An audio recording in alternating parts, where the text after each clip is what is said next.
Naghahanap sana ako ng ano, masasakay, libreng sakay, kaya lang pumara ka, kala ko sasakay ka. Ano bang pangangailangan, te? Kailangan lang panggata sa anak niya. Nagbabanggap lang. Agad ka dito.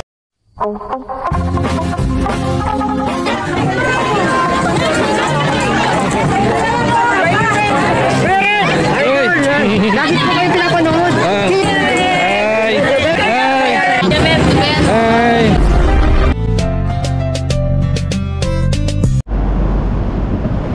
Isang mapagpalang gabi mga kababayan, mga katropa. Ngayong gabi po ay magta-try tayo.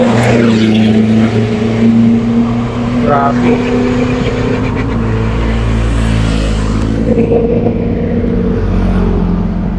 Ngayong gabi po ay magta-try tayo ng libreng sakay.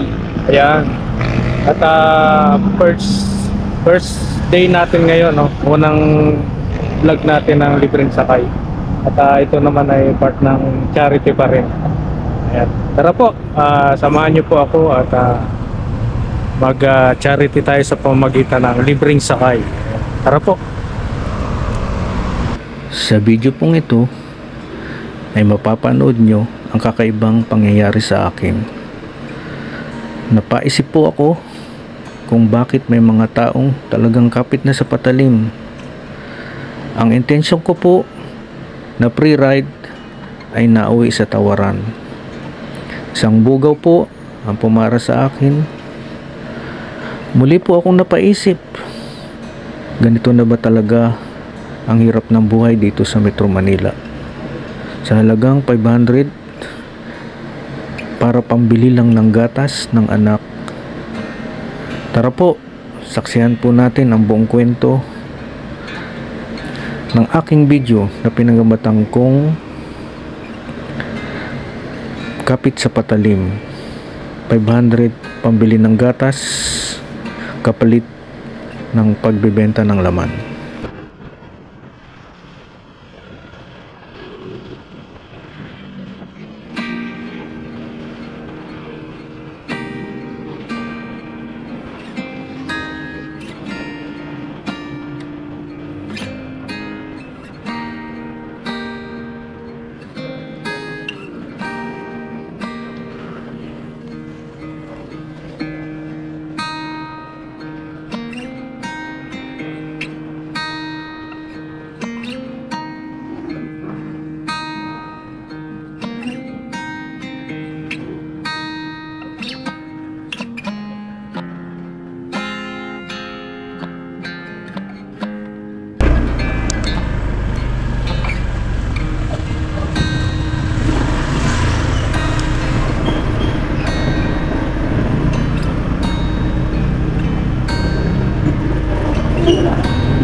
Po. Po. 500 lang. 500. 500? Oo. Bakit po? Ay basta, mga nangangailangan. Oh? Oo. Yun na. Ilang taon na yan, te? Ay, 35 lang yan. 35 lang. Ben. Oo. 300 lang yan, te. Ay, naku, balat mo. Ba't mo sa 300? Mahal ngayon. Sige na sir, 500 lang. Panggatas 500? na. Oo. Bakit? Bakit Panggatas kailangan lang, ng anak. ano pong anong problema ba? Panggatas lang ng anak. Pangatas lang ng anak niya kasi wala Hindi na kuya. 500 lang. Panggatas ng anak? 500? Oo naman. 200. Ano na ba yan, te? Ha? Sanay na. Hindi nga yan sanay. Ngayon lang yan eh. Sabay. Ngayon lang. Ano na sir? 500 lang. 500? Kawawa naman yan, te. Bakit? Ba't kawawa? Mabuti nga yan. Nag-ano eh.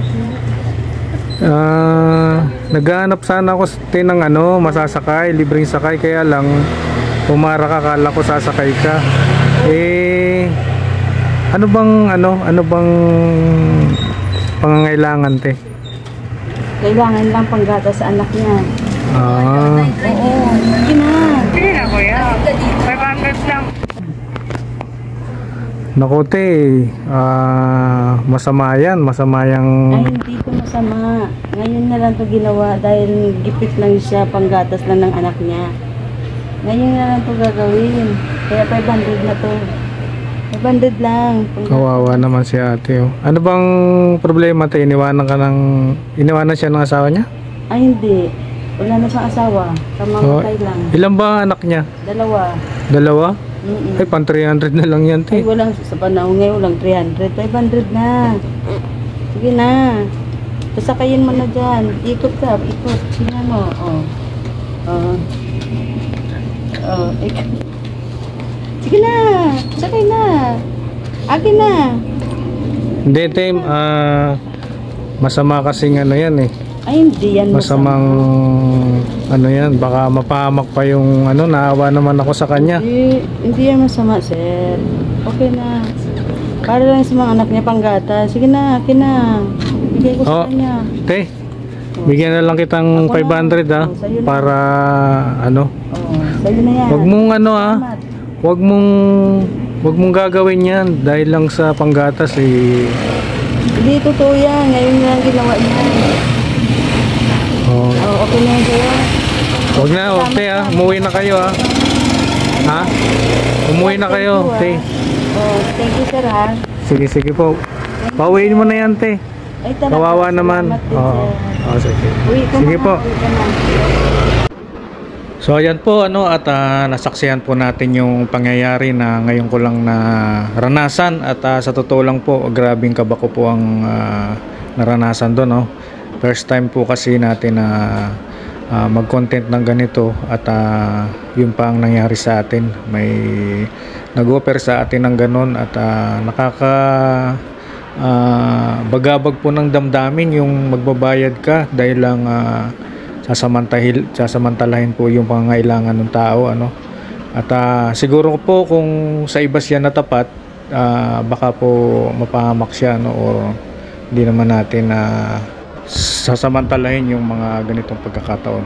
Ayun po at maraming salamat po sa pagsama at ito po yung karanasan natin sa first ride unang libreng sakay at sana sa susunod po ay marami pang istorya ng buhay ang makita natin dito sa lansangan ng Metro Manila. Spread love po sa lahat. God bless po. Bye bye.